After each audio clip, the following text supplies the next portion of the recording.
Assalamualaikum warahmatullahi wabarakatuh. Sahabat teras pengangguran, jumpa lagi ya di aktivitas kita hari ini. Kita hari ini akan mereview tambul lampot kita, tapi bukan review terkait pertumbuhan ya teman-teman, tapi informasi terkait hama yang mengganggu pada tambul lampot kita. Nah, nanti ada sedikit juga tips dari kegiatan kami selama merawat anggur terkait hama ini. Ini ya teman-teman, ini average kita yang kemarin sudah cukup bagus ya pertumbuhannya. Kita menggunakan abemik untuk yang ini. Nah, yang mau kita bahas di sini adalah hama walang sangit ya. Ini lihat teman-teman ya. Nih. Ini ulah walang sangit. Ini juga ulah walang sangit. Nih teman-teman. Dia makan pucuk. Ya kan? Tuh satu pohon. Kita melihat ini juga hilang nih gara-gara walang sangit juga teman-teman ya. Tuh. Nih. Banyak teman-teman, rata-rata semua ini penyakitnya ini. Walang sangit nih. Nah, dan yang lain, ini ada beberapa juga yang kena walang sangit juga teman-teman. Nah, jadi gini teman-teman, untuk walang sangit ini dari pengalaman kami itu memang hama yang cukup sulit ya dikendalikan. Apalagi kalau kita melakukan penyemprotan insek itu tidak teratur. Nanti sedikit kita akan bedah terkait seberapa efektif sih untuk penyemprotan menggunakan inseksida yang kami gunakan selama ini ya. Nah, ini contohnya teman-teman nih. Nih.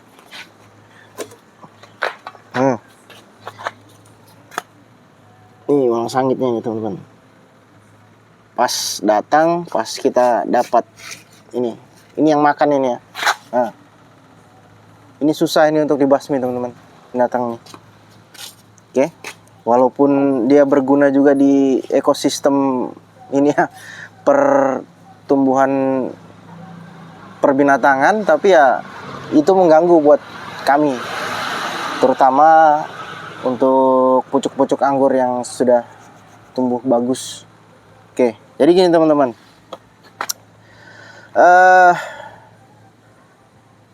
kita merawat pucuk anggur itu sebetulnya ada fase-fase di mana walang sangit ini jadi masalah. Kalau dari pengalaman kami ya teman-teman ya. Yang pertama, pada saat kita mulai untuk pembentukan primer, itu cukup mengganggu ya teman-teman. Mengganggunya itu adalah untuk proses pertumbuhan jadi terhambat. Nah, kalau misalnya dia sudah makan, ini primer kita tumbuh ya teman-teman ya. Primer tumbuh atau ini seperti ini. Nah, ini kan rencana kita akan jadikan primer ya teman-teman ya. Ini sudah tumbuh bagus, tiba-tiba pucuknya dimakan. Hasilnya pertumbuhan ini akan stop minimal sekitar 2 minggu, baru dia akan menumbuhkan bat atau cabang selanjutnya di ketiak ini. Dia akan tumbuh. Nah, ketika tumbuh itu kan dia akan delay teman-teman, akan makan waktu kisaran dimulai di 2 mingguan lagi, dia bakal mulai tumbuh lagi. Jadi kita sudah berkurang waktu di 2 minggu. Seharusnya dia sudah tumbuh mungkin sudah sekitar 30 cm. Karena termakan hama, jadi dia nunggu lagi 2 minggu. Nah, itu yang pertama. Terus yang kedua adalah pertumbuhan sekunder.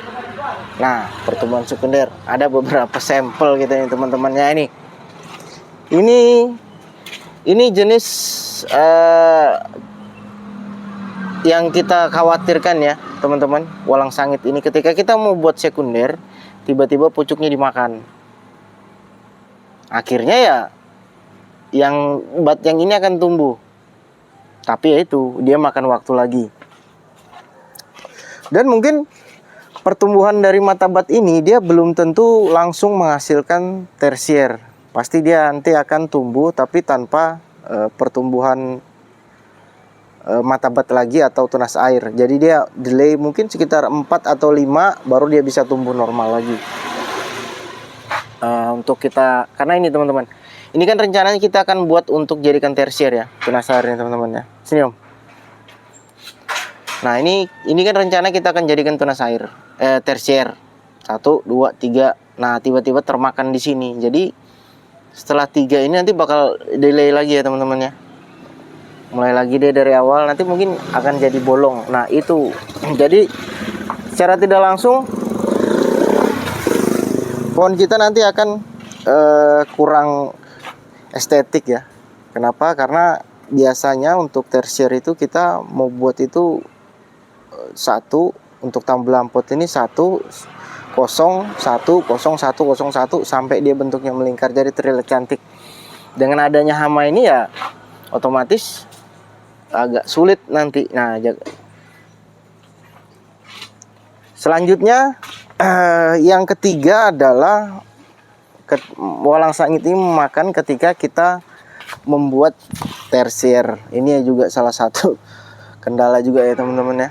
Contohnya seperti ini. Ini primer sudah jadi, sekunder sudah jadi. Nah, sekarang tersier. Nah, ini tersier sudah tumbuh. Tersier tumbuh, mulai lancar, tiba-tiba ini dimakan, otomatis stop lah di pertumbuhan yang di sini. Nah ini stop. Nah dia akan menumbuhkan yang di bawah sini teman-teman. Jadi ini mulai lagi ke atas lagi. Ini delay lagi dia nanti. Sedangkan yang ini sudah agak tinggi. Nah kalau dari segi kerugian pertumbuhan tidak terlalu jadi masalah ya teman-teman ya untuk walang sangit ini, tapi untuk pembentukan itu sangat jadi masalah sekali. Nah, oke, itu ya dari 3 posisi yang saya sampaikan tadi teman, dari pengalaman kami itu yang sering jadi kendala. Kenapa pembentukan tersier itu jadi agak sedikit lama, pembentukan primer itu lama, sekunder itu agak lama ya.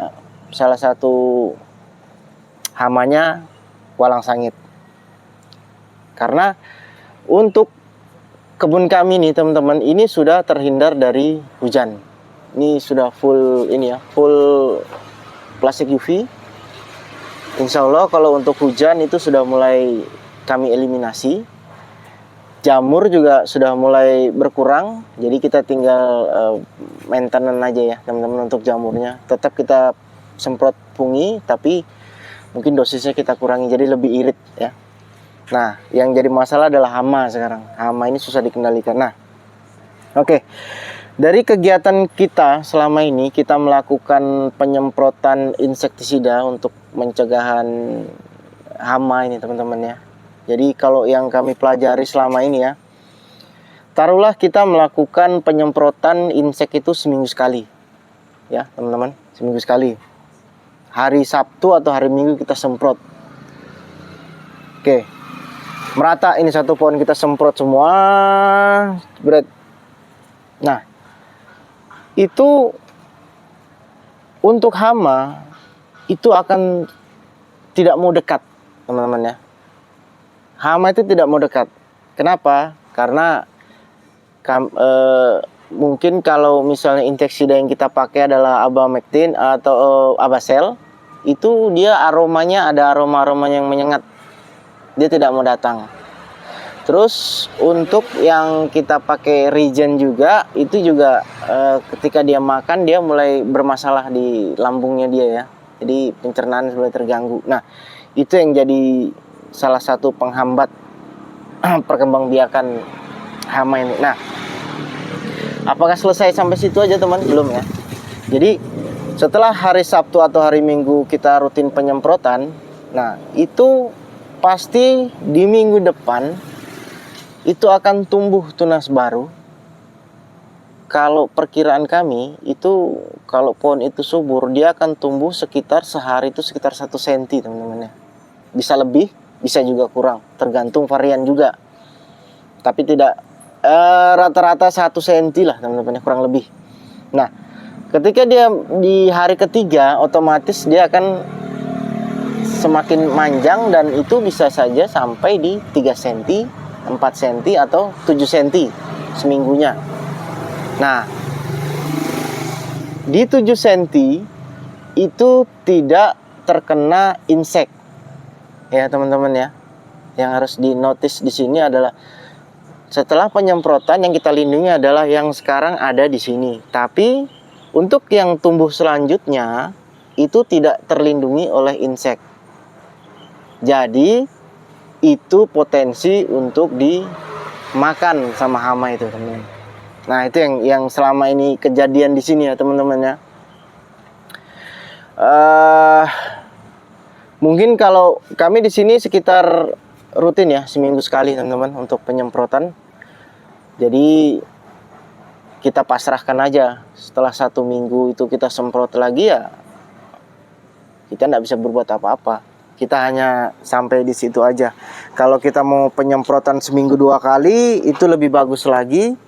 Tapi ya memang harus punya waktu. Terus apa namanya, untuk inseknya juga pasti akan kosnya akan semakin banyak juga ya. Nah, jadi itu ya teman-teman untuk informasi terkait hama yang sering memakan pucuk. Tidak ada masalah dengan pertumbuhan, cuman dia akan menghambat proses pembentukan dan memperlama proses untuk persiapan pohon ini untuk dibuahkan. Kalau biasanya tanpa ada kendala ya teman-teman ya, kami pernah juga mengalami penanaman tambu lampot tanpa ada kendala, tanpa kena jamur, tanpa kena hama. Normalnya itu ini akan tumbuh, akan sampai di batas yang kita mau itu kisaran di 2 bulan sampai 3 bulan. Mungkin kalau ada hama ini ya bisa lebih juga teman-teman ya, karena dia menunggu 1 tahun. Oke teman-teman, untuk hari ini mungkin itu yang bisa kita update ya terkait kendala-kendala dalam penanaman anggur, pohon anggur. Mudah-mudahan informasi yang kami sampaikan berdasarkan pengalaman yang kami dapat di mini kebun teras pengangguran ini bisa memberi gambaran buat teman-teman semua yang terutama yang baru menanam anggur untuk perawatan yang kedepannya ini bagaimana dan strateginya seperti apa, nanti teman-teman sendiri yang mengaturnya ya. Kalau kami di sini sanggupnya hanya melakukan penyemprotan insektisida ini karena waktu hanya seminggu sekali. Ini sudah mulai hijau-hijau, ini sudah tidak dimakan pucuknya. Jadi ya cukup bagus ya kalau kita rutin penyemprotan insek ini. Ini beberapa bukti ya teman-teman. Ini kemarin sempat dimakan, putus. Terus yang lainnya juga, yang ini putus kemarin. Nah ini buktinya putus ya teman-teman ya. Ini putus. Jadi putus, dia tumbuh lagi, kita biarkan, ini subur lagi. Terus ini yang putus kemarin. Putusnya ini bukan karena kita excel break, tapi memang dimakan oleh pengalang sangit. Nah ini juga putus ya teman-teman, kita lihat. Yang putus-putus ini, jadi akhirnya dia pertumbuhan jadi lambat lagi. Lebih lambat tapi lebih bagus teman-teman. Nah, oke kalau itu teman-teman ya, demikian update untuk perkembangan setelah kita rutin untuk pemberian insektisida. Poinnya adalah insektisida ini dia untuk mencegah hama itu untuk datang. Terus kalau kita beli insektisida itu ada yang sistemnya kontak, itu begitu dia makan dia akan kram lambungnya, akhirnya mati ya teman-teman ya. Pernah coba mas? Nah ya. Tapi yang diingat, kenapa kita harus rutin? Karena setiap dia dimakan dia akan tumbuh baru. Nah ini yang baru ini belum tentu kena insek. Jadi harus kita rutinkan untuk semprot agar dia terkena insek dan tidak dimakan oleh hama lagi. Oke kalau gitu teman-teman, terima kasih untuk waktunya. Tetap tonton channel Teras Pengangguran. Di sini kita akan terus berbagi tips dan pengalaman terkait bagaimana sih cara merawat pohon anggur, mengatasi hama, dan bagaimana cara membuat buah-buah itu jadi indah ya teman-teman ya. Oke, kalau gitu terima kasih teman-teman semua. Wassalamualaikum warahmatullahi wabarakatuh. Salam teras pengangguran. Dan